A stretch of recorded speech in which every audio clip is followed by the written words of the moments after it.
मैं हूं आपके साथ शैलेंद्र पांडे। आज हम बात करेंगे दशहरे के पर्व की और आपको बताने की कोशिश करेंगे कि इस दशहरे के पर्व को आप अपने लिए खास कैसे बना सकते हैं। दशहरे के दिन अपने अस्त्र शस्त्रों की पूजा आपको जरूर करनी चाहिए।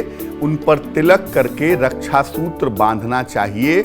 ऐसा माना जाता है कि दशहरे के दिन अगर आप अपने अस्त्र शस्त्रों की पूजा करते हैं तो उनसे कभी भी किसी का भी नुकसान नहीं होता है। सबसे पहले जानते हैं कि दशहरे का महत्व क्या है और इसके पीछे की मान्यताएं क्या हैं। देखिए, दशहरे के दिन ही भगवान राम ने रावण पर विजय प्राप्त की थी। इसी दिन नवरात्रि की समाप्ति भी होती है और इसी दिन देवी की प्रतिमा का विसर्जन भी होता है। इस दिन अस्त्र शस्त्रों की पूजा की जाती है और विजय पर्व मनाया जाता है। दशहरे के दिन अगर कुछ विशेष प्रयोग किए जाएं तो अपार धन की प्राप्ति हो सकती है। इस बार दशहरे का पर्व 25 अक्टूबर को मनाया जा रहा है। अब जानते हैं कि दशहरे के दिन किसकी पूजा करनी चाहिए और किसकी पूजा करने से दशहरे के दिन क्या लाभ होता है। देखिए, दशहरे के दिन महिषासुर मर्दिनी मां दुर्गा की और भगवान राम की पूजा करनी चाहिए। इससे समस्त बाधाओं का नाश होता है और जीवन में विजय की उन्नति की प्राप्ति होती है। दशहरे के दिन अस्त्र शस्त्र की पूजा करने से उस अस्त्र शस्त्र से किसी को भी नुकसान नहीं होता।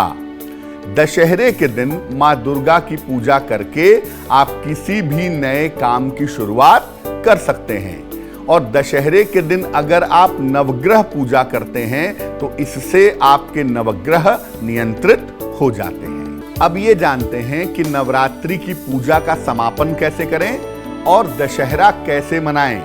देखिए, दशहरे के दिन दोपहर के बाद में पहले देवी की पूजा करें, इसके बाद भगवान राम की पूजा करें। मां दुर्गा के, देवी के और भगवान राम के मंत्रों का जप करें। अगर आपने नवरात्रि में कलश की स्थापना की थी तो कलश के ऊपर से नारियल हटा दें, उसे प्रसाद रूप में ग्रहण करें। कलश का जल पूरे घर में छिड़क दें ताकि घर की जो नकारात्मक ऊर्जा है वो समाप्त हो जाए। जिस स्थान पर कलश रख करके आपने पूरी नवरात्रि में पूजा की थी, जहां कलश रखा था, उस स्थान पर रात भर एक घी का दीपक जलाएं। अगर आप दशहरे के दिन अस्त्र शस्त्र की पूजा करना चाहते हैं तो शस्त्र पर तिलक लगा करके रक्षा सूत्र बांधें ताकि आपके लिए अच्छा रहे। अब आपको बताते हैं दशहरे के विशेष प्रयोग के बारे में। धन प्राप्त करना चाहते हैं, धन की मुश्किलों को दूर करना चाहते हैं तो दशहरे पर क्या करें। दशहरे के दिन एक शमी का पौधा लाएं और इसको घर में लगाएं। नियमित रूप से उसमें जल डालते रहें और पौधे के निकट हर शनिवार को संध्या काल में सरसों के तेल का एक दीपक जलाएं। आपको धन का अभाव नहीं होगा। दशहरे के दिन शमी का पौधा लाना और उसको लगाना बहुत ही शुभ माना जाता है। अब जानते हैं कि दशहरे पर अगर आप रिश्ते अपने ठीक करना चाहते हैं और अपने प्रेम संबंधों को बेहतर बनाना चाहते हैं तो क्या करेंगे।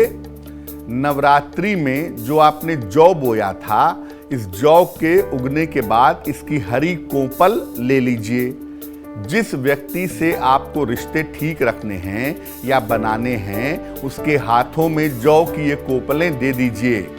आपके बिगड़े हुए रिश्ते निश्चित रूप से बनने लगेंगे, लेकिन किसी को नुकसान पहुंचाने के उद्देश्य से, दुर्भावना के उद्देश्य से संबंध बनाने का प्रयास मत कीजिएगा।